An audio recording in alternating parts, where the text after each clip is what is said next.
À l'époque, en Martinique, un élu local va faire le choix de défendre l'utilisation du pesticide. Le député Guy Lordino.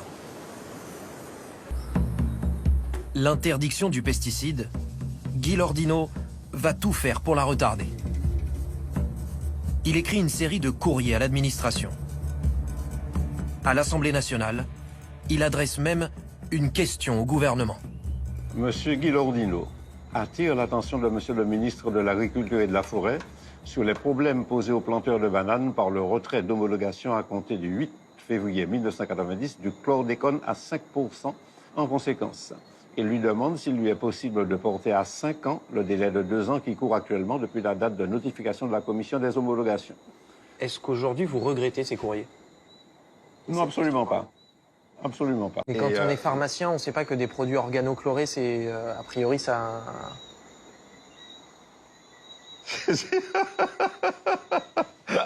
Ça, on le sait. Mais nous avons aussi une étude qui a été faite directement en Guadeloupe en 2010, enfin dont les conclusions sont sorties en juin 2010, mais cette étude a été faite entre 2003 et 2008 par Monsieur Multinier de l'INSERM. Et cette étude, effectivement, a confirmé le lien entre la chlordécone et le cancer de la prostate. C'est-à-dire que à partir de certains taux de chlordécone dans le sang qui dépasse 0,9 microgrammes par litre, on a environ 2 fois plus de risque, 1 fois 8, plus de risque de faire un cancer de la prostate. Et le mode d'action qu'il avait suggéré à ce moment n'était pas tellement la progression comme dans l'étude d'Angers, mais la promotion du cancer, c'est-à-dire un mode d'action dans le déclenchement du cancer en modifiant l'environnement hormonal de la glande prostatique. Alors vous êtes médecin, vous êtes membre d'une association, vous avez un réseau. Sur le terrain, vous constatez quoi? Vous avez constaté quoi? Écoutez, du fait que je suis pédiatre, je constate peu de cancer de la prostate de fait. Ce que je constate par contre, ce sont les modifications, les malformations génitales chez les petits garçons, qui sont aussi liées aux pesticides, aux organochlorés, pas seulement à la chlordécone. Et qui sont en augmentation également? Qui sont également en augmentation. Mais comme nous sommes un réseau, et dans notre réseau, nous avons des médecins généralistes, nous avons des médecins anatomopathologistes. Donc, c'est eux qui tirent la sonnette d'alarme parce que nous avons actuellement 500 nouveaux cas de cancer de la prostate chaque année en Martinique et 125 décès chaque année par cancer de la prostate. L'incidence standardisée, c'est ce qui permet d'évaluer le développement du cancer de la prostate par rapport au monde entier, c'est-à-dire évaluée à une population de 100 000 habitants, elle n'a pas cessé d'augmenter depuis 2000. Elle était de 127 cas pour 100 000 habitants en 2000, 154 cas en 2005 et en 2008 on atteignait les 170 cas, ce qui nous portait au premier rang mondial. Dans vos travaux, vous parlez de domination écologique et vous avez toute une réflexion sur le fait que, en fait, finalement, ça vient violenter des corps quelque part. Et c'est ça que vous différenciez du pouvoir économique des béquets, qui est très souvent rappelé quand on parle des Antilles. Oui. C'est une notion qui nous a vraiment intéressés. Alors, je pense qu'il est important de bien comprendre cela, parce que souvent on a l'impression que ce qui se passe dans la plantation ne nous concerne pas. Pareil, on a l'impression que ce qui se passe aux Antilles ne nous concerne pas, dans nous, France hexagonale. Alors qu'en fait, il faut bien comprendre que cette molécule, effectivement, est une véritable atteinte au corps des Antillais.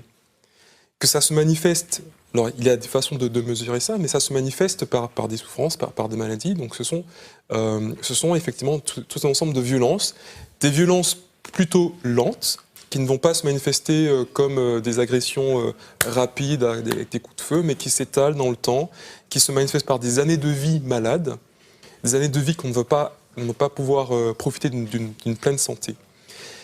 Ce que j'entends par domination écologique, et ce qui est différent du pouvoir économique, c'est la chose suivante, c'est que tous ceux qui aujourd'hui, donc vous savez que au moins entre 92 et 95% des Antillais sont contaminés, c'est-à-dire qu'on retrouve du chlordécone dans leur corps, l'immense majorité n'a pas choisi le chlordécone. Donc un petit nombre a choisi le chlordécone et a imposé finalement de vivre en milieu contaminé au reste de la population. C'est ça la domination écologique.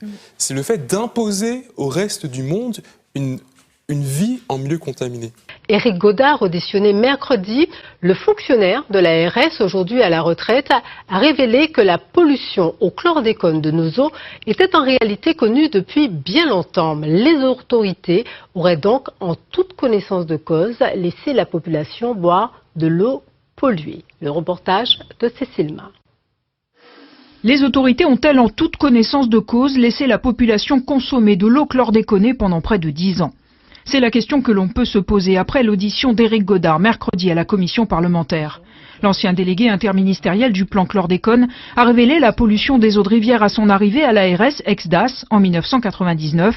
Mais avant cette date, voici ce que les autorités sanitaires disaient à la population. Environ 500 analyses qui sont faites sur la physico-chimie, y compris tous les produits toxiques que l'on peut citer, y compris les pesticides, y compris les métaux lourds. Tout ça, c'est fait régulièrement. On a trace de ces alors ces on n'a pas de traces que ce soit de produits toxiques, de métaux lourds ou de pesticides. L'explication donnée, c'est que les laboratoires n'avaient pas détecté la molécule. On ne la trouvait pas parce qu'on ne la savait pas dangereuse et on ne la cherchait pas. Les autorités auraient donc fait une erreur en toute bonne foi. Seulement, devant la commission, Éric Godard a révélé avoir appris récemment un fait plutôt troublant. Un autre événement qui m'a beaucoup perturbé, je vous livre.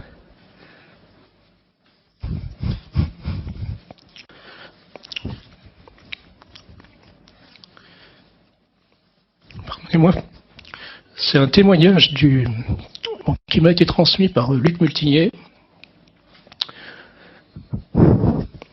du directeur du laboratoire de l'école de la santé, René Seux. René Seux avait dit à Luc Multinier, lors de l'inauguration de son laboratoire, qu'il avait détecté la chlordécone dans son laboratoire en 1991, qu'il avait fait des analyses pour la DAS à l'époque, qu'il avait détecté la chlordécone, qu'il avait signalé, et qu'on lui aurait répondu, que l'autorité sanitaire lui aurait répondu qu'il fallait rechercher la liste des molécules demandées. Nous n'avons pu joindre le responsable du laboratoire, mais le professeur Multinier a confirmé ses propos. L'alerte aurait donc été donnée dès 1991. Éric Godard a également cité d'autres éléments, comme un rapport de l'UNESCO sur la pollution de la rivière Grand Carbet en Guadeloupe. Les autorités ferment les yeux, c'est également le scénario que dénonçait en 1996 l'association Appel. Je ne parle jamais des produits toxiques. Or ça c'est important. Si on n'a pas traité les produits toxiques, on ne peut pas dire que l'eau est potable.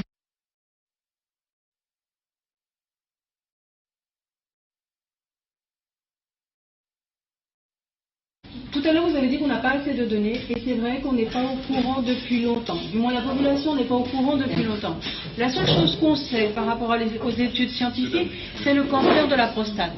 Un cancer met des années à venir. Donc on ne sait pas ce qui va se passer dans 10 ou 20 ans par rapport à tout ça. Et peut-être que dans 10 ou 20 ans, on va se rendre compte que c'est à cause de ce cocktail de pesticides. Moi, la seule chose que c'est tout du blabla, là. Tout le monde sait, tout le monde a Internet, tout le monde est au courant de tout ça. On nous dit que moi, ce qui m'intéresse maintenant, c'est qu'est-ce que je mange, qu'est-ce que je bois. Quand vous dites que, moi j'ai regardé l'étude aux États-Unis, ils ont mis sur la table 2 milliards. C'est pour ça que je sais que la France ne pourra jamais faire quoi que ce soit, alors qu'elle est responsable. Elle ne voudra jamais mettre 2 milliards sur la table pour décontaminer l'eau et décontaminer le sol. Moi, la seule chose que je veux savoir, c'est là, à l'heure d'aujourd'hui, on est en urgence. J'ai pas l'impression que ça choque les gens de se rendre compte que la population est à 92 et 95%. Mais vous vous rendez compte, 92 et 95%. Moi, j'aimerais bien savoir les 8% qui restent et les 5% qui restent, qui c'est qui n'est pas touché.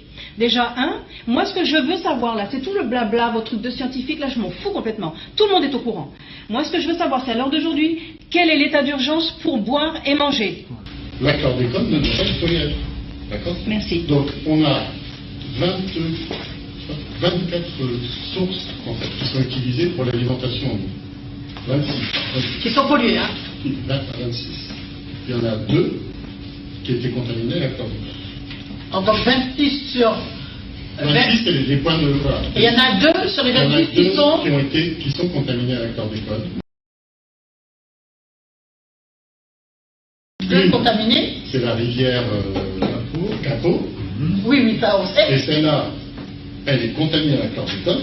Mais vous l'utilisez quand même? On l'utilise traité.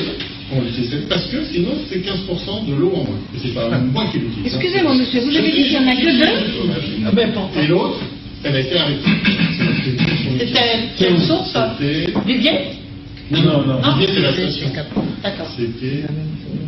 Ah, le nom échappe. Alors, qu'est-ce qui contribue à la bonne qualité de notre eau, Monsieur Blateau? Alors, l'eau du robinet est certainement la denrée la plus contrôlée de tout ce que l'on peut ingérer. Bon, vous savez, en Martinique, on consomme environ 100 000 mètres cubes d'eau par jour. Et sur ces 110 000 mètres cubes d'eau par jour, on va faire des prélèvements régulièrement au niveau de l'ARS au titre du contrôle sanitaire. Environ 500 analyses qui sont faites sur la physico-chimie, y compris tous les produits toxiques que l'on peut citer, y compris les pesticides, y compris les métaux lourds. Tout ça, c'est fait régulièrement. On a trace de ces alors ces on n'a pas de traces que ce soit de produits toxiques, de métaux lourds ou de pesticides. On fait plus de 1100 à 1200 analyses par an et pour chaque analyse, on fait un contrôle en moyenne de 100 paramètres. Alors c'est pas toujours 100, hein, ça va de 10 paramètres à 500 paramètres, mais ça veut dire que l'on a régulièrement des contrôles, des analyses qui sont faites, qui sont très très poussées, qui sont faites soit dans le milieu naturel, donc à l'endroit même de la source, soit dans la station où on traite l'eau, soit au robinet du consommateur. Je pourrais vous dire par exemple que dans le contrôle sanitaire, les 1100 prélèvements dont je parlais tout à l'heure, on a un taux de résultats excellents pour 99% des prélèvements, que ce soit sur la bactériologie ou sur la chimie. Donc je pourrais vous dire ça, mais une fois qu'on a dit ça, l'important c'est pas d'avoir des taux de 99%. Oui, et puis je ne sais pas si les téléspectateurs comprendront non plus. L'important c'est de savoir qu'on est capable de réagir quand il y a un problème. Contaminée? C'est la rivière Capo. Oui, oui, ça on sait. Et celle-là, elle est contaminée à la chlordécone. L'important, c'est de savoir qu'on est capable de réagir quand il y a un problème. Mais vous l'utilisez quand même? On l'utilise traité. On l'utilise parce que sinon, c'est 15% de l'eau en moins. Environ 500 analyses qui sont faites sur la physico-chimie, y compris tous les produits toxiques que l'on peut citer, y compris les pesticides, y compris les métaux lourds. Tout ça, c'est fait régulièrement. On a trace de ces alors on n'a pas de traces que ce soit de produits toxiques. Renesseux avait dit à Luc Multinier lors de l'inauguration de son laboratoire qu'il avait détecté la chlordécone dans son laboratoire en 1991. Qu'il avait fait des analyses pour la DAS à l'époque, qu'il avait détecté la chlordécone, qu'il avait signalé, et qu'on lui aurait répondu, que l'autorité sanitaire lui aurait répondu qu'il fallait rechercher la liste des molécules demandées.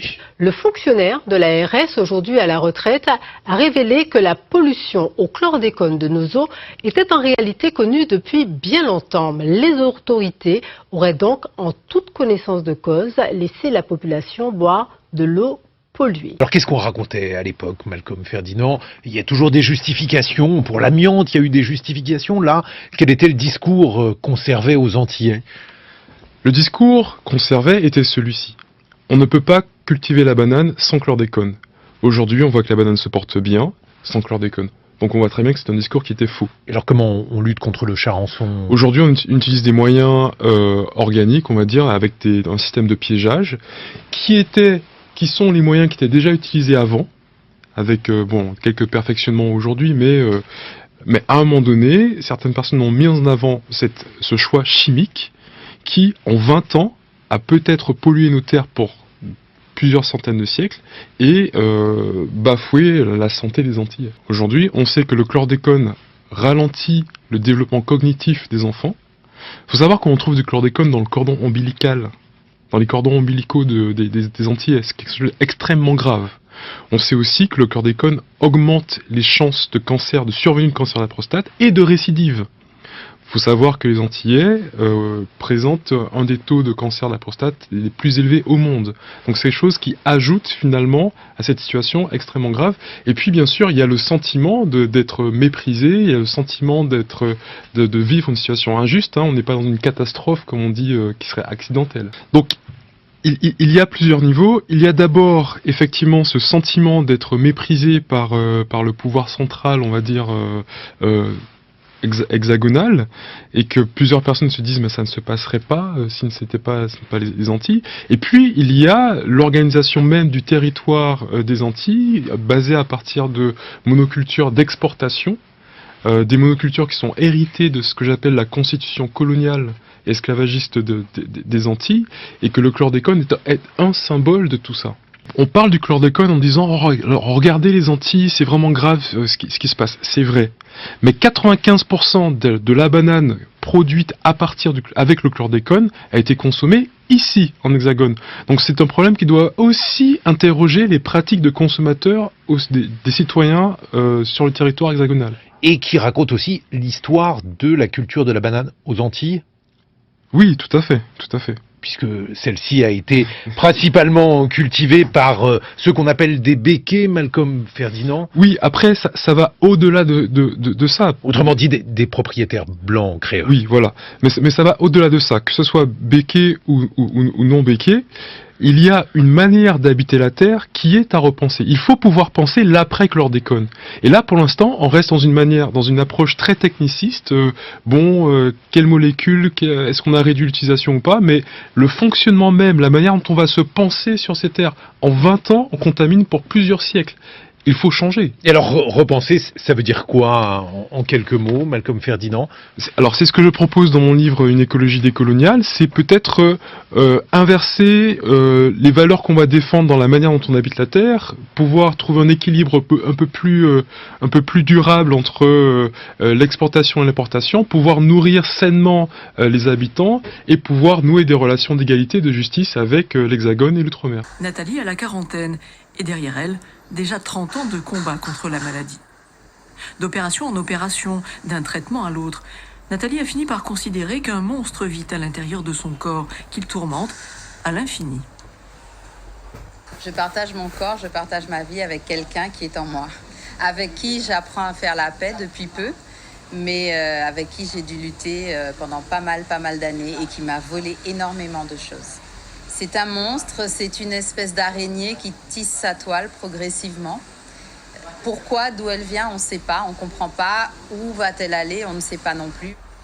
La maladie est un défi permanent pour la vie professionnelle, la vie de couple. Et la quête d'un soulagement de la douleur devient obsédant. J'ai dû passer, je crois, par tous les traitements qui existent, jusqu'à ce que je les rejette totalement parce qu'il y a des effets secondaires qui sont très lourds.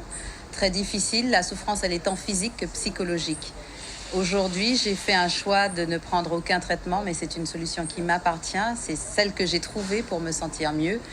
On vous traite de douillette, on vous rejette parce que vous êtes constamment fatigué, on dit que vous fabulez, que vous devez souffrir, qu'il est normal pour une femme de souffrir lors des règles, alors que non, on sait aujourd'hui que ce n'est pas normal, que cette souffrance, elle est bien réelle. C'est juste qu'on ne la voit pas, donc on ne peut pas l'apprécier, on ne peut pas la qualifier. C'est juste un mal qui vous ronge silencieusement. Bonsoir, Dr Quist. Merci beaucoup d'être avec nous ce soir. Dites-moi, docteur, alors est-ce que le diagnostic est posé plus rapidement aujourd'hui sur les patientes ? Je dirais non, parce que nous avons encore un retard de 5 à 10 ans pour le diagnostic. Pour plusieurs, les raisons sont X et multiples. La première des raisons, c'est que on n'entend pas bien la douleur des femmes. On a des difficultés à l'entendre. Quand la jeune fille dit « j'ai mal », on dit « c'est normal ». C'est ce que vient de dire tout à l'heure la personne que vous avez interviewée. Et deuxièmement, les examens qu'on a aujourd'hui dans l'IRM ne montrent que des lésions. Donc pour qu'on puisse voir quelque chose à l'IRM, il faut qu'il y ait des lésions. Ce qui fait que c'est vers l'âge de 16, 17, 18, 19 mois qu'on peut, avec l'IRM, avoir un diagnostic précis. Et encore, si on arrive à entendre la douleur des femmes. Est-ce qu'il y a justement des problématiques qui sont propres à la Martinique ? Ah oui, il y a des problématiques qui sont propres à la Martinique. Je finirai juste par tout à l'heure ce que je veux dire, c'est que changer de mode de vie est très important dans la maladie et aller vers d'autres choses est très important. Mais alors, les problématiques par rapport à la Martinique, première problématique, est-ce que nous avons un visage particulier de cette maladie ici à la Martinique? À la commission, quand on m'avait invité il y a à peu près 1 an, je l'ai dit et je l'ai dit avec force que la maladie que nous voyons ici à la Martinique, comme le Parkinson ou autre chose, est différent de ce que les gens voient ailleurs. On a des endométrioses graves, sévères, plus importants qu'ailleurs. On a des endométrioses graves, sévères, plus importants qu'ailleurs. Et on a ces taux d'endométriose graves et sévères à des âges plus précoces qu'ailleurs. C'est-à-dire qu'on a des jeunes filles de 28-30 ans qui ont des endométrioses au stade 4 qu'on ne voit nulle part ailleurs. Si on exclut le problème ethnique qui n'a pas lieu d'être, il n'y a qu'un problème environnemental qui se pose. Donc ça, c'est une problématique qu'il va falloir résoudre, savoir quel est l'impact de la pollution chlordécone sur cette maladie qu'est l'endométriose et qui impacte quand même une femme sur 10, beaucoup de nos femmes et de nos jeunes dames. Aujourd'hui, nous sommes devant Clarac. Clarac, là où se trouvent toutes les victimes du chlordécone et qui sont atteintes de cancer.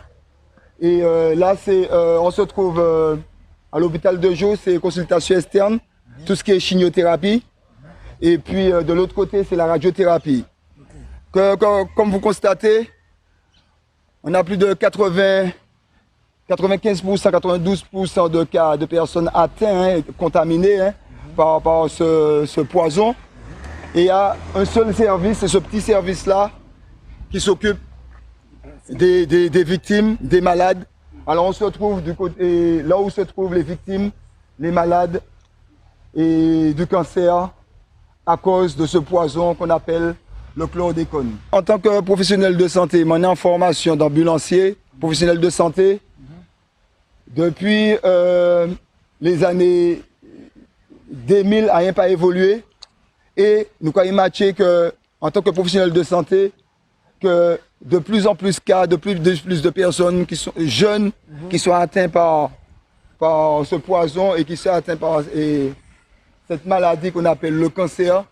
Le cancer qui est une maladie qui est très très dure et que les gens souffrent parce qu'ils sont à la fin, en phase terminale, c'est morphine.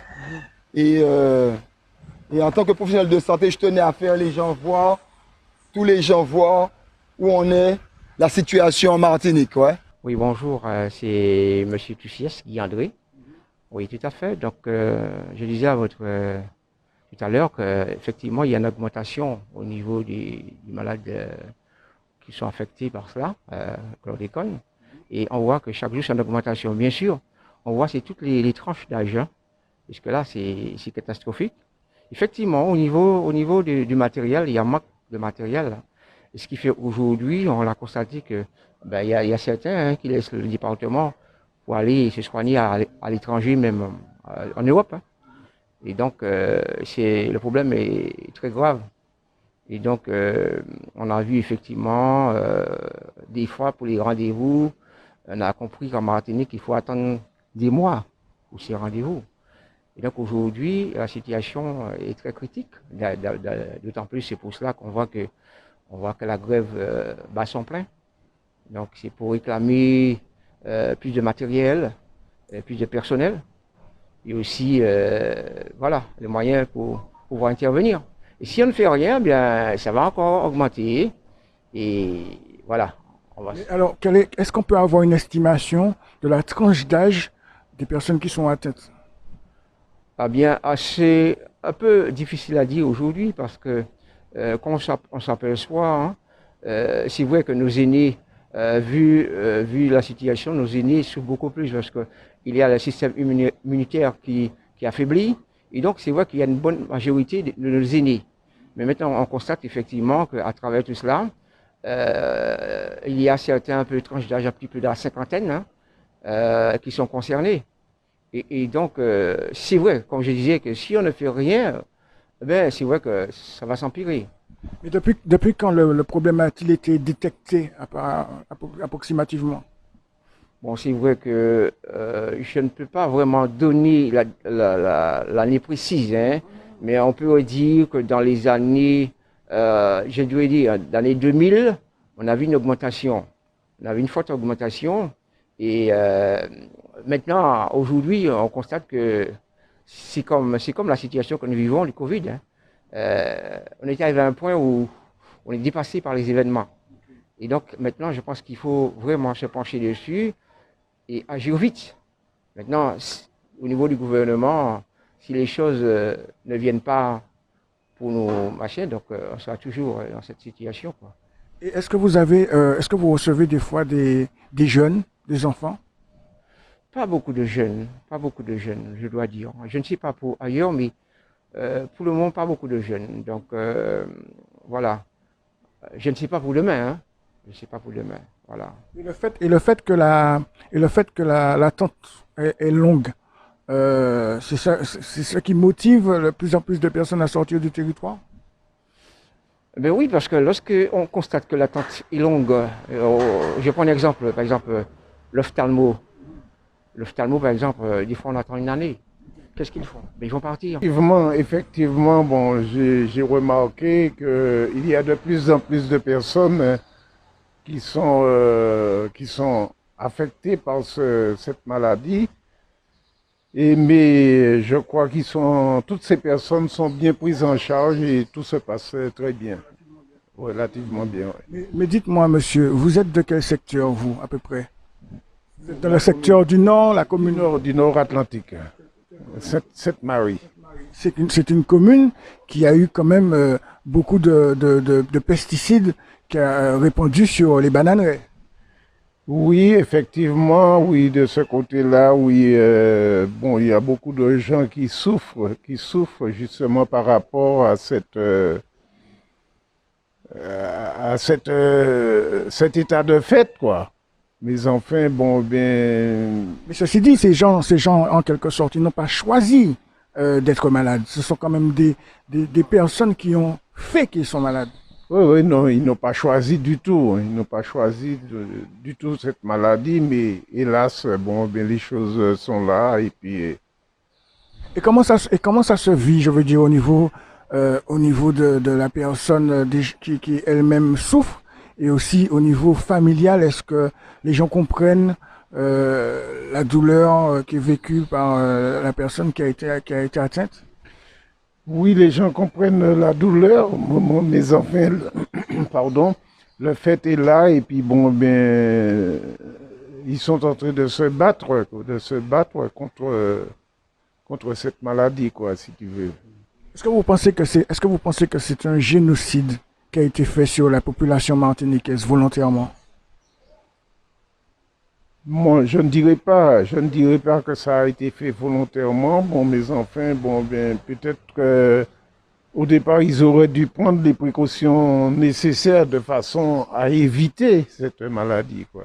Oui, mais lorsqu'on voit quand même que une partie des planteurs connaissaient la toxicité du produit, connaissaient le fait que ce produit ne soit pas bon pour l'homme, et quand même ça, ils ont quand même fait des dérogations pour en obtenir auprès du gouvernement.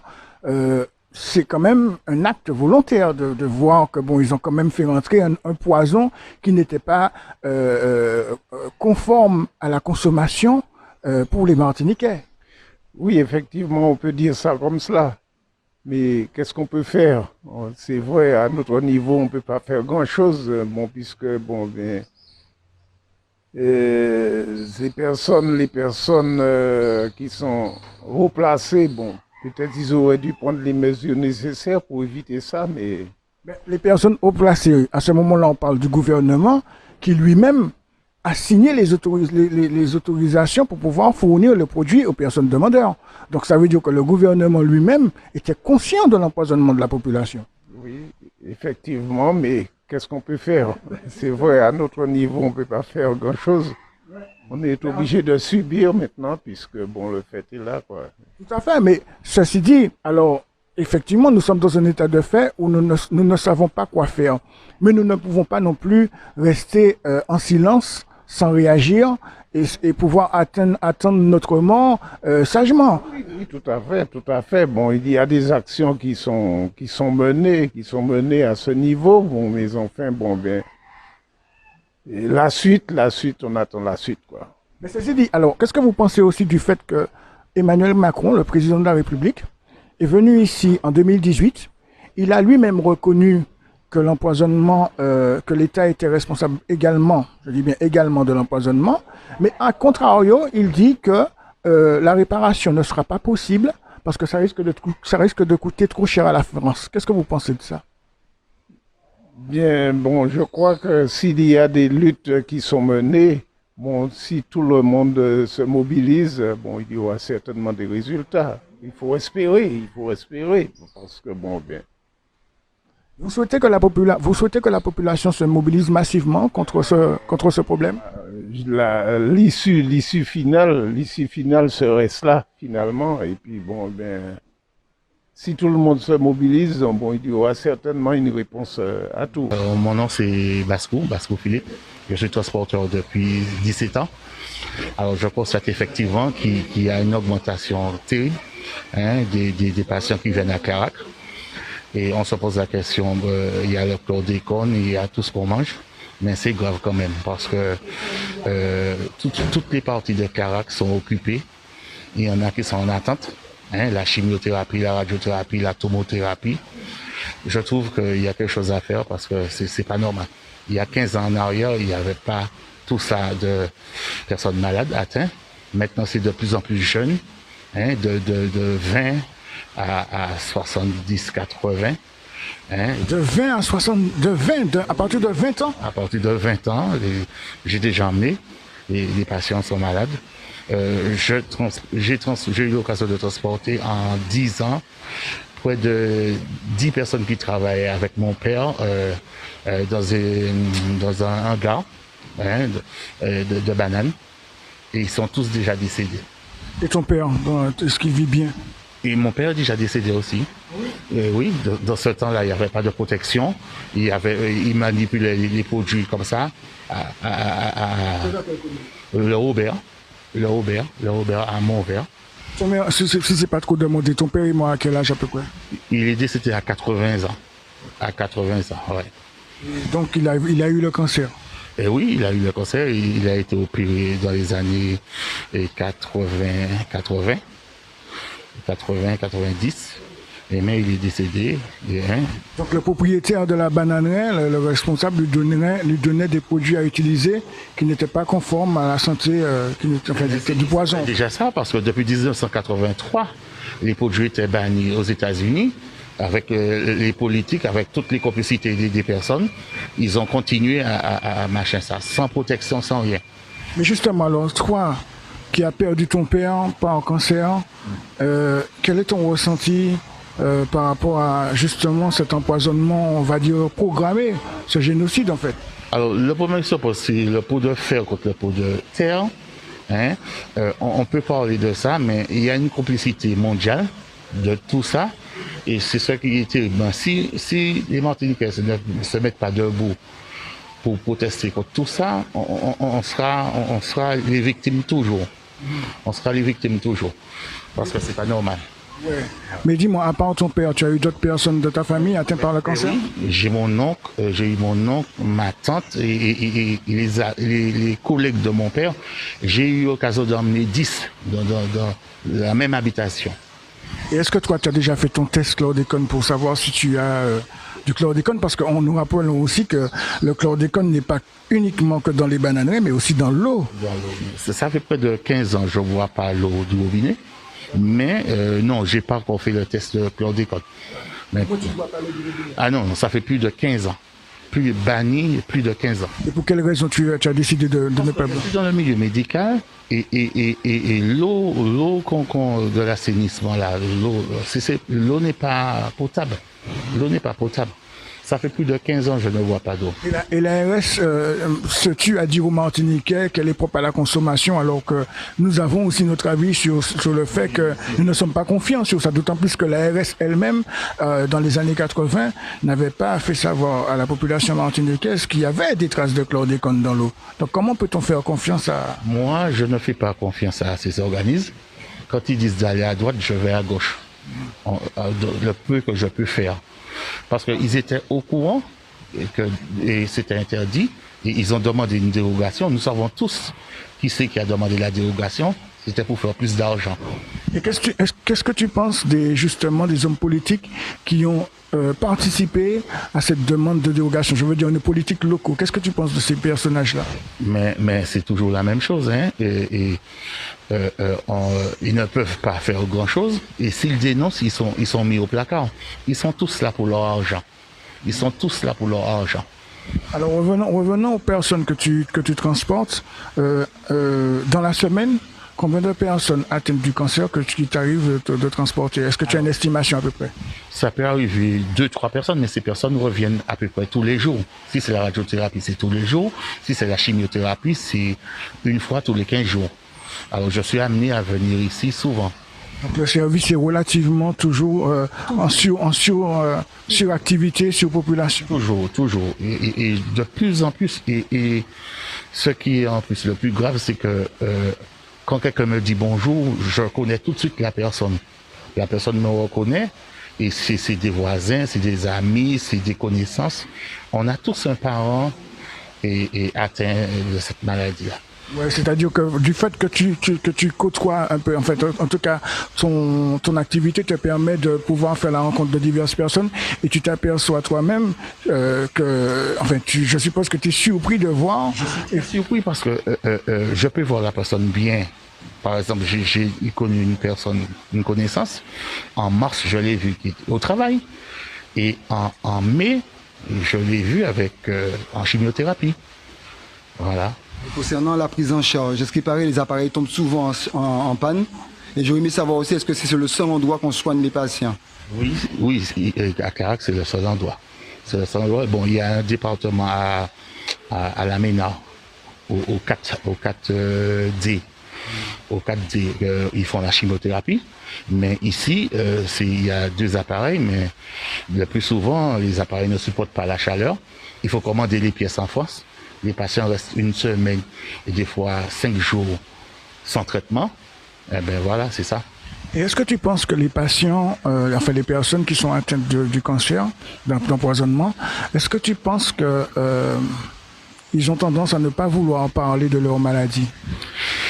Alors, je dis que c'est déjà, c'est la Martinique, c'est les Antilles. Tout le monde se connaît. Il y a ce qu'on dit. Et puis bon, j'essaie de discuter avec les patients pour leur dire que c'est tout le monde qui est atteint. Et ils comprennent ça, mais c'est le bouche à oreille, c'est terrible. Les on-dit et tout ça, c'est ça qui fait le plus mal, surtout dans la famille du patient. Est-ce que tu penses qu'il serait mieux d'encourager les gens à pouvoir justement faire savoir que cette maladie nous touche tous et que par conséquent, il ne faut pas qu'on ait peur d'en parler parce que en parler, c'est peut-être aussi donner la possibilité de réfléchir au problème et pourquoi pas nous sauver nous-mêmes. Alors je dis, c'est primordial. Et si le patient n'a pas sa famille, le plus souvent c'est le transporteur qui est le premier et la famille du patient. Des fois, sa famille, sa propre famille rapprochée, les enfants partent. Et le seul moyen de réconfort, c'est le transporteur. Et je dis que les gens qui sont bien entourés ont plus de chance à s'en sortir. Marie-Rose doit vivre avec le décès de son mari, ouvrier agricole, après un cancer de la prostate et des douleurs cardiaques aiguës, 2 drames qu'elle relie directement avec l'utilisation des pesticides. Depuis à 69 ans, je me sens qu'il a changé. Je me dis oui, il s'est arrivé moi. C'est chlordécone dans ma métier. Et puis il fait moi, il était là et puis jusqu'ici bon, maman a 59 ans. Les chlordécone, cancer de la prostate. Il souffre, il crier, il souffre. Chlordécone a fait souffrir.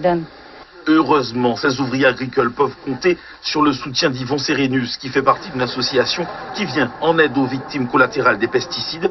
Depuis de nombreuses années, il mène un combat pour que la responsabilité de l'État soit reconnue. En fait, ce qui se passe, c'est que depuis effectivement les précédents plans chlordécone, on n'a pas eu le sentiment qu'il y avait quelque chose de concret. Est-ce qu'aujourd'hui, on va sentir en fait qu'il y a vraiment quelque chose qui se passe?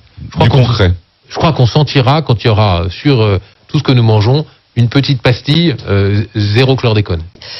Aujourd'hui, la colère a pris la place, en tout cas pour une frange de la population, et qui l'exprime donc à échéance comme ça régulière. Et effectivement, ces débordements donnent en place à des réponses de la justice. Forcément, face à ça, on ne comprend pas, il y a une forme d'incompréhension et surtout un sentiment d'injustice face à un dossier aussi grave, dont d'ailleurs tout le monde s'accorde à dire que c'est un scandale.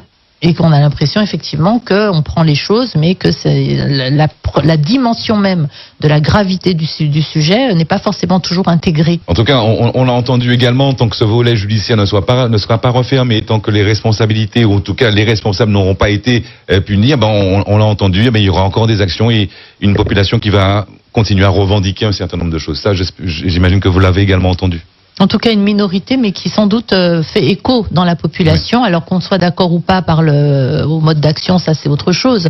Mais c'est vrai que d'une manière générale, tout le monde s'accorde à dire qu'il faut qu'on avance sur ce sujet-là et que ce n'est pas supportable en fait que ce pays, Martinique et Guadeloupe, ces deux îles, aient été ainsi empoisonnées parce que... Et ne pas avoir le sentiment d'être dans le rapport me revient une phrase, si nous avions demandé des dérogations similaires dans l'Hexagone, il y aurait certainement eu un barrage à ce moment-là puisqu'on sait que ce produit était interdit, dangereux. Aller vers le zéro chlordécone dans l'alimentation, c'est vraiment ma feuille de route et je m'y tiens et je sais que c'est aussi une grande attente dans la population. Il a vocation à répondre à la fois...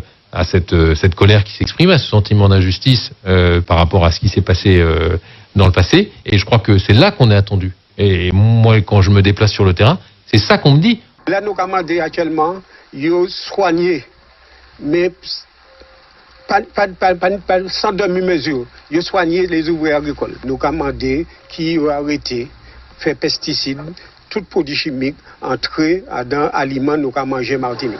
Alors qu'une vaste consultation publique débute dès aujourd'hui dans le cadre du plan Chlordécone 4, les ouvriers agricoles et les petits planteurs réclament en urgence des moyens afin d'enrayer au plus vite des pathologies issues de l'utilisation des pesticides. Le lobby de la banane qui a demandé de pouvoir continuer à l'utiliser et puis ils ont demandé une seconde autorisation que l'on comprend mal puisque si les stocks ont été écoulés et qu'il est interdit d'en produire de nouveau, a priori, il n'aurait pas dû rester de stock.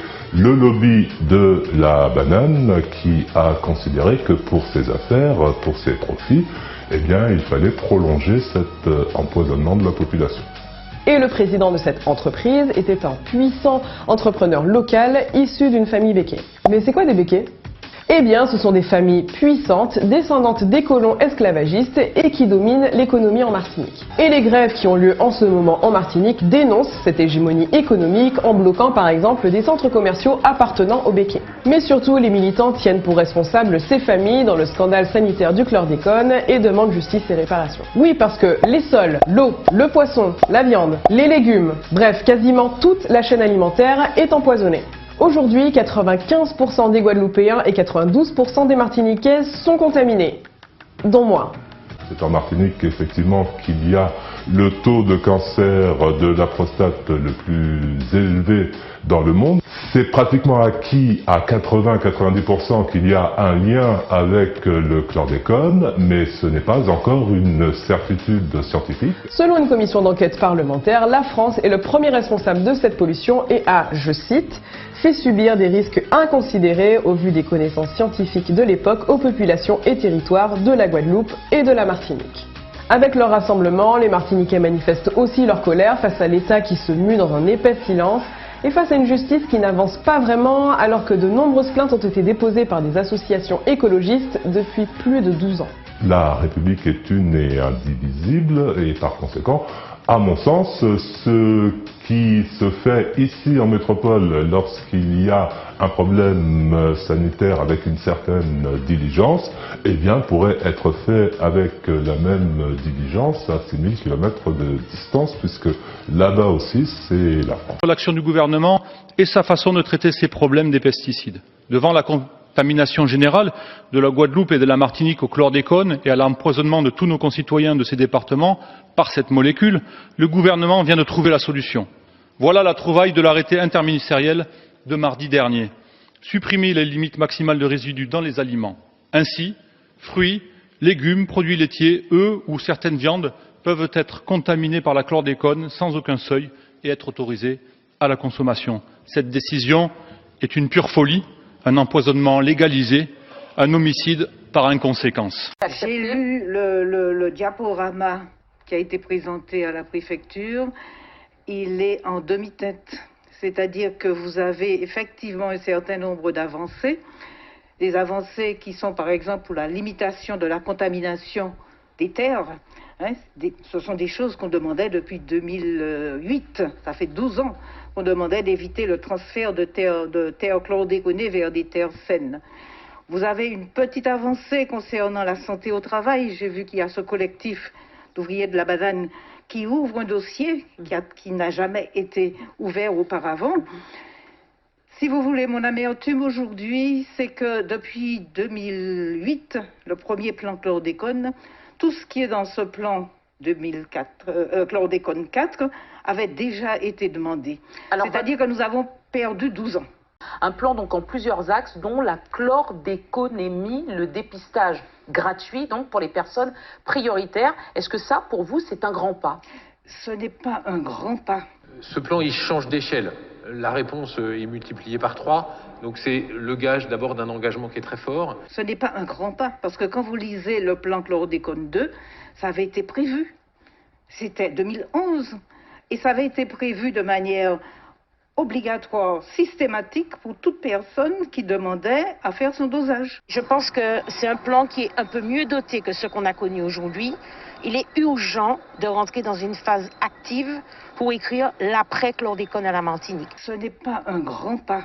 Ce drame que nous avons vécu, il faut pouvoir tourner la page. Toute personne demandant à faire le dosage de chlordécone devait pouvoir y accéder et suivre l'évolution de sa contamination de manière gratuite. Aujourd'hui, on a une enveloppe qui va permettre de faire 15-20 000 dosages. C'est pas sur 300 000 habitants, c'est pas suffisant. C'est bien qu'on sera obligé de sélectionner les personnes qui y ont droit. Un plan articulé autour de 3 axes. Le plus attendu peut-être, l'axe santé, environnement et alimentation.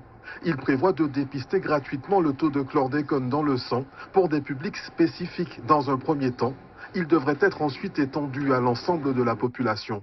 Toutes les autres personnes, tous les autres Martiniquais qui voudront connaître le statut chlordécone devront payer. Donc on n'a pas avancé. La consultation populaire doit faire bouger les choses, vous pensez? Moi je pense qu'il faut exiger que la sécurité sociale rembourse, que ce soit remboursé. Il y a une mutuelle qui a pris en charge pour ses adhérents ce dosage.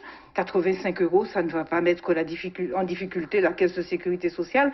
Ça doit être moi je pense qu'il faut que les Martiniquais répondent à la consultation publique en exigeant que ce dosage de chlordécone soit gratuit. Autre point abordé, la cartographie des terres polluées et le développement de la filière zéro chlordécone. Alors, le 0% chlordécone, on en parle depuis des années. Il est aussi intégré, c'est une priorité du plan chlordécone 4. On a l'impression quand même d'une répétition sans fin. Mais écoutez, moi, il n'est pas dans le plan chlordécone 4. On y va. Et ça, c'est scandaleux. Alors, je relisais justement, avant de venir aujourd'hui, un arrêté préfectoral de 2003 du préfet Michel Cadot. Et en 2003, le zéro chlordécone existait en Martinique. Ça fait 17 ans. Ça fait 17 ans. Et là, il est encore défini comme priorité. C'est pas ça, c'est qu'on a fait marche arrière. À partir de 2005, on a accepté qu'il y ait des LMR de 20 microgrammes 50, alors qu'on était à 0 en 2003. Et maintenant, on vous dit en 2020 qu'on va vers le zéro chlordécone. Moi, j'assume une action qui est déterminée vers le zéro chlordécone dans l'alimentation. Il y a une autre façon de faire qui est de travailler, c'est ce que je fais, c'est ce que font tous les services de l'État sur ce sujet depuis de longues années et avec un effort décuplé depuis 2 ans avec un objectif qui est maintenant très clair. Moi, je trouve que c'est un des plus grands scandales qui existent. Merci. On ne vous a pas dit qu'on y est, on y va. Merci beaucoup, docteur Jospélage. On aura compris ce soir votre amertume face à ce plan chlordécone 4. Pas en arrière pour chaque pas en avant. Décidément, politique et science ne font pas bon ménage. Lors de son passage, le président de la République s'était inscrit comme le seul à avoir reconnu la responsabilité de l'État dans le scandale du chlordécone. Mais hier, lors du débat, il a donné l'impression de passer la marche arrière avec cette petite phrase. Il est établi que ce produit n'est pas bon. Il y a des prévalences qui ont été reconnus scientifiquement, et là, je parle sous le contrôle de la ministre et médecin, donc elle me complétera ou me corrigera, mais je pense qu'il ne faut pas aller jusqu'à dire c'est cancérigène, parce qu'à la fois, on dit quelque chose qui n'est pas vrai, et on alimente les peurs. Problème, l'étude Caruprostate a bel et bien établi une relation entre le taux de chlordécone dans le sang et la survenue d'un cancer de la prostate. C'est d'ailleurs ce qui a conduit hier le sénateur Victorin Lurel à protester. Est-ce que vous vous engagez à nous donner d'ici dans la semaine cette étude scientifique qui invalide Blanchet et le professeur, comment il s'appelle ici, Mutillier. Voilà. Engagez-vous à nous donner cette étude. Là, je vais croire mon président lorsqu'il me dit qu'il ne faut pas dire que c'est cancérigène. Là, je vais même être son propagandiste zélé. Mais pour le moment, je ne suis pas convaincu. Mais Blanchet, pour vous, président, il disait clairement que c'était cancérigène. Attendez, il a exposé à la télévision, il a écrit, etc. On a l'étude cru Blanchet de quelle année? En disant du CHU. Mais c'est le professeur Blanchet. Le professeur Blanchet, auquel fait allusion Victorin Lurel, est bel et bien le co-auteur de l'étude de l'INSERM Caruprostate. C'est un cancer qui, lui, est beaucoup plus fréquent que dans toutes les autres régions de France. 2 fois plus de cancers, et on en meurt 2 fois plus. C'est celui qui saute aux yeux de toutes les familles, parce que chaque famille a un membre, homme de sa famille, qui a été touché, et il représente à lui tout seul, chaque année, 500 nouveaux cas en Guadeloupe, 500 nouveaux cas en Martinique, ce qui fait la moitié des nouveaux cancers, tous sexes confondus. Le chlordécone est un facteur de risque supplémentaire de survenue du cancer de la prostate dans nos 2 régions. Un insecticide qui a contaminé les sols de Guadeloupe et de Martinique, mais aussi 90% de la population de ces territoires antillais. Le chlordécone, classé cancérogène possible dès 1979, mais interdit seulement 14 ans plus tard par la France. Emmanuel Macron était très attendu sur ce sujet en Martinique. Hier soir, il a partiellement répondu aux attentes. Anne-Sophie Balbir. C'est à l'issue de sa visite dans une exploitation agricole du nord de la Martinique qu'Emmanuel Macron a évoqué le dossier sensible du chlordécone, cet insecticide utilisé jusqu'en 1993 dans les bananeraies. La pollution à la chlordécone est un scandale environnemental dont souffre la Martinique, la Guadeloupe depuis 40 ans. L'État doit prendre sa part de responsabilité dans cette pollution et doit avancer dans le chemin de la réparation. Une procédure va être lancée pour reconnaître l'exposition au chlordécone comme maladie professionnelle, mais sur place la population attend davantage. On pousse effectivement les études scientifiques à cas échéant, faire des réparations dites individuelles ou des réparations collectives en fait. Oui, c'est un premier pas, il peut aller plus loin que ça. Il nettoie la Martinique. Je suis en colère, hein. Ça fait 14 ans que ça traîne devant le tribunal, puis aujourd'hui on nous dit que des faits sont prescrits, ces faits sont prescrits. Mais nous ne comprenons pas. Nous ne comprenons pas. Alors qu'on sait, il répète, et il sait qu'il y a des gens qui ont commis des actes délictuels ou criminels. Des gens qui meurent et qui continuent à mourir. Il n'y a pas de suite pénale finalement, il n'y aura pas de condamnation. On a identifié des responsables, mais on se heurte à une question de prescription, d'après ce que je comprends, de procédure, de prescription. Donc, effectivement, en tant que partie civile, nous sommes très déçus, mais je pense qu'il faudra savoir rebondir aussi. Hein, quand on regarde les procès de l'amiante, du sang contaminé, il y a eu aussi au départ beaucoup de déceptions. Il y a 2 rapports de la Direction générale de la consommation et de la répression des fraudes qui établissent qu'en 2006, en Guadeloupe, on a retrouvé 6,5 tonnes de chlordécone et on a retrouvé en 2005 1,5 tonne de chlordécone dans un hangar à bananes. Donc, si on prend en compte ces 2 rapports de la DGCCRF, effectivement, nous pouvons contester valablement la prescription qui est évoquée et qui, effectivement, nous amène vers un non-lieu. On va épuiser toutes les voies de recours, mais nous disons que là, ce qu'ils font là, c'est la porte ouverte à toutes sortes de débordements parce qu'on nous refuse justice. J'ai l'impression qu'il y a un véritable déni de justice là. Quels sont ces délais de prescription dont on parle exactement? Les délais de prescription pour les infractions crimes sont de 10 ans. Pour les délits, c'est de 3 ans. Et là, visiblement, on s'achemine vers un non-lieu pour, d'une part, prescription. Ça veut dire qu'on ne pourra pas poursuivre en justice les auteurs de l'infraction, parce que les délais sont expirés. Et puis, il y a eu d'autres éléments pour lesquels je ne pourrais malheureusement pas évoquer, mais pour lesquels nous allons, le bâtonnier Constant et maître Corinne Boulogne-Yangting, nous sommes les 3 avocats de la partie civile, nous allons faire une note juridique et nous allons saisir la chambre de l'instruction parce que nous contestons fortement cette décision à venir. Mais je voudrais revenir quand même sur la prescription. Depuis 2017, il y a un doublement de la prescription sur les crimes et les délits. Mais qui ne s'applique pas au moment où l'infraction a été commise. On remonte d'abord lors de l'AMM, l'autorisation de mise sur le marché qui a été retirée en 1990, puis en 1993. Nous sommes remontés jusqu'à d'autres infractions qui ont été relevées par la Direction générale de la concurrence et des prix et la répression des fraudes. À l'époque, c'était 2005.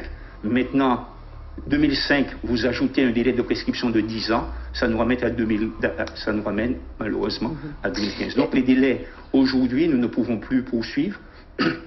Cependant, nous disons que après la chronique d'un empoisonnement annoncé, nous sentons venir la chronique d'un non-lieu annoncé. Et nous ne l'acceptons pas. Nous disons également que... C'était utopique d'espérer que l'État puisse être condamné dans ce dossier, c'est ça? Pas du tout. L'État ne peut pas être directement condamné. Ça a fait l'objet de tout un débat lors de ces 5 heures d'audition. Par contre, la responsabilité pénale des personnes morales de droit public, là, effectivement, nous pouvions obtenir des mises en examen. Et nous avons demandé ce matin, c'est que les mises en examen commencent. Non, mais visiblement, les mises en examen ne sont pas possibles parce que les documents ont disparu. Certains documents ont disparu, mais pas tous. Nous avons relevé, n'oubliez pas, nous avons pu relever à la fois pour la mise en danger d'autrui, pour l'administration de substances nuisibles et également pour le tromperie. Nous avons relevé un certain nombre d'infractions et on espérait pouvoir effectivement obtenir une mise en examen. Mais nous disons la chose suivante. Au-delà de tout cela, nous ne pouvons pas comprendre qu'après 14 ans d'instruction, on puisse s'acheminer vers un lieu. C'est inadmissible. Quand on a 92% de la population actuellement contaminée au chlordécone, quand on a un crime contre l'environnement, un crime contre le peuple martiniquais, nous ne pouvons pas accepter que ces infractions et que ces crimes restent impunis. Mais alors justement, que deviennent des plaintes de ces personnes qui ont des pathologies aujourd'hui? Est-ce que ça veut dire que là aussi, les plaintes sont balayées d'un revers? Toutes les plaintes qui étaient inscrites au pénal seront, on ne sait pas, nous attendons, parce que nous allons nous battre malgré tout.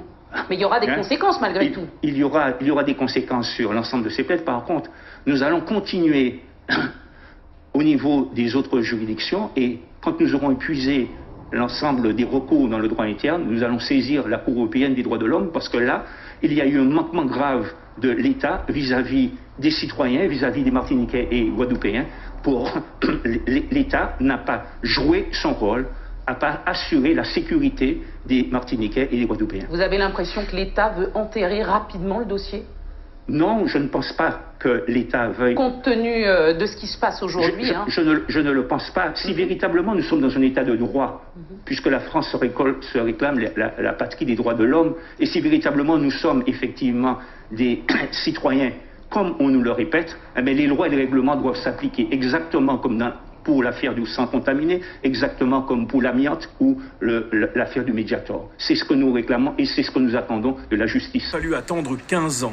15 ans après avoir déposé une plainte pour empoisonnement, 3 associations et un syndicat ont finalement été convoqués ce matin au palais judiciaire de Pointe-à-Pitre pour être auditionnés pour la première fois par les 2 juges d'instruction parisiens en charge du dossier chlordécone. Avec beaucoup d'espoir et un certain soulagement d'être enfin entendu. Mais c'est un combat à faire du chlordécone.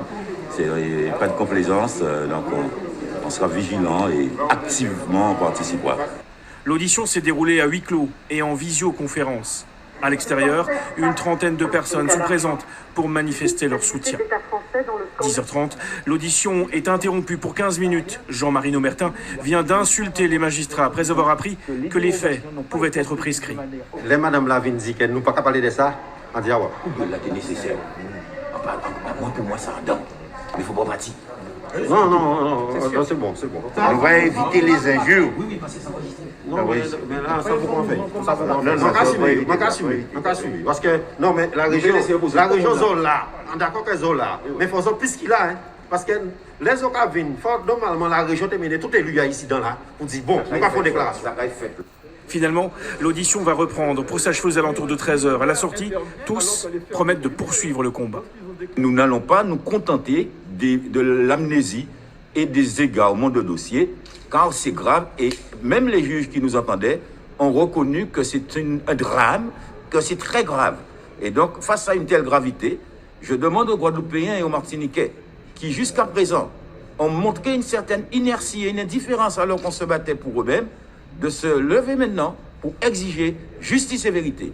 On est blessé, et on ne doit pas accepter d'être blessé et de rester couché. C'est comme Doubout qui a gagné le combat. Ce que nous souhaitons, c'est que tous les élus politiques de la région puissent se mobiliser avec la population, ceux qui sont maires, pour justement qu'on puisse créer un rapport de force pour se faire entendre. Là, c'est le pot de fer contre le pot de terre, mais il faut renverser la vapeur, il faut se mobiliser. Reste à attendre maintenant les conclusions des juges d'instruction parisiens. L'affaire de quelques mois, précise-t-on de sources judiciaires, presque un détail, après 15 ans d'instruction. Est-ce que vous craignez un non-lieu dans cette affaire? C'est-à-dire qu'il n'y ait pas de mise en examen? Nous ne craignons rien. C'est pas le sentiment de crainte, en fait, qui nous anime, pas du tout. Nous savons, dès le départ, lorsque nous avons abordé ce dossier, qu'il y a eu une connivence, parce que ce dossier n'aurait pas existé s'il n'y avait pas une connivence entre l'État et avec tout ce que ça représente dans ses ramifications, et un certain nombre de planteurs via en fait un lobby en fait bien déterminé. On sait que les Blancs créoles, un certain nombre de Blancs créoles ont participé, de la Garrigue, etc., dans tout ça. Donc, et nous connaissons la chose est séculaire, multiséculaire même. Donc cette connivence, nous la connaissons. Donc là, lorsque nous déposons plainte, nous nous attendons pas en fait à ce que cette connivence en fait disparaisse simultanément, spontanément. Non. Par contre, ce que nous exigeons, c'est que, eh bien, l'instruction soit menée à bout, que les victimes soient entendues, que les responsables en fait criminels en fait répondent de leur responsabilité devant les tribunaux, et donc je disais que les victimes soient réparées et que justice soit rendue. Voilà ce que nous demandons. Et donc s'agissant des obstacles, notamment disparition de pièces, etc., nous ne sommes pas étonnés. Cependant, il est clair en fait que nous ne renonçons absolument pas à la justice. La SOPAMA et les autres parties civiles ne renoncent absolument pas en fait à ce que justice leur soit rendue, surtout lorsque l'on sait l'hécatombe.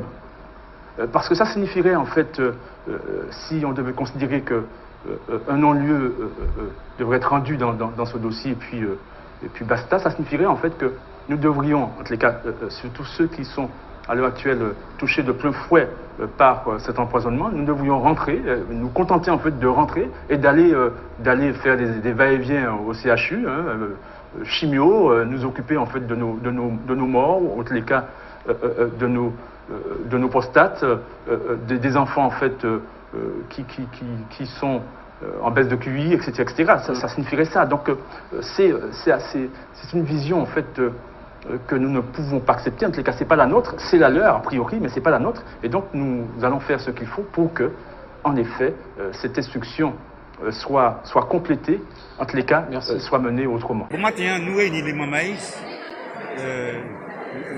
François, les environs, parce que moi, dans ce cycle de réunion de zone, pour sensibiliser à les problèmes que les gens veulent jouer. C'est pour ça nous, sans cycle, là, c'est génial de faire un cycle là, et là, nous avons 8 mois sur le cycle, mais des petites réunions de quartier dans les communes où je veux les ouvriers agricoles pour discuter des opinions, pour remplir les fiches techniques, parce que c'est médecin qui a dit nous que faut qu'on ait des éléments qui peuvent ni les revendications scientifiques qui sont indiscutables. C'est pour ça que nous, qu'à faire, qu'à partir de demain, c'est bon que nous commençons ce secteur-là, et que nous allons dans toutes les communes, dans tous les quartiers, pour justement, pour décembre, que nous venions à peu près 500 personnes, que nous contacter, pour nous faire une évaluation de travail là au niveau et pour les revendications. Donc en fait, je dis ça c'est très beau talent. Nous partons nombreux, mais ils ont une bonne énergie dans ça là. Et on a pensé que tout ça qui fait là, tout ça qui sortit dans bouche théorie agricole, tout ça qui sortit dans tous ces référents, puisque ils ont le référent, je dis en référent, ça a servi à faire une enquête. En fait, nous allons aller vers les outils agricoles, nous allons demander aux problématiques, bas famille, puisque c'est toute famille qui est empoisonnée. Nous allons demander aux pathologies, ischio, maman, tout le monde, pour faire regrouper toutes ces requêtes-là pour m'aider devant la justice. De toute façon, lutte, c'est un lutte martiniquée. Voilà. C'est un lutte vers tout le monde. Parce que tout le monde est empoisonné. Comme tout le monde comprend qu'ils sont empoisonnés. Ils sont empoisonnés par les gyms, ils sont empoisonnés par de l'eau, ils sont empoisonnés par le fruit, ils sont empoisonnés par tout ça qui existait ici avec un cas manger. Donc, le but là, c'est pas tout le monde. Donc, si tout le monde s'est fait finir par nous, c'est le dimanche ou bien le samedi, ça ne va pas dire en l'autre temps, mais il faut venir auprès de la population qui est malade, pour ça, que vraiment, si c'est vérité qu'il a, c'est vérité. Est-ce que vous pouvez comprendre que mon 37 ans, que c'est moi qui ai fait un courrier pour aider un couple agricole qui est malade du cancer, qui est parti en France au panier la jour. Donc, c'est pas moi qui fais ça. Normalement, c'était aux élus de faire ces démarches financières, demande d'aide. Là, nous avons trouvé comme nous qui avons fait collecte sous-sous, on les associe à les sauces, on va faire qu'ils n'ont, on le paye de quête. Non, moi je dis que c'est une honte pour l'humanité martiniquaise. Donc moi, je persiste et je cite, sauvons l'humanité martiniquaise, tout simplement. Ok, en tout cas, nous avons bien dit tout ça qui est en vie collectif là, en coup de main, vous pouvez rapprocher de vous pour effectivement vous guider. Tout à fait. Pour mon cabane numéro en direct, oui. 06 96 74 19 51. 74 19 51. C'est le numéro que vous pouvez joindre effectivement si vous les portez, aide Dieu si vous les portez pas lui. Merci Malaika et puis en tout cas bon courage, bonne continuation.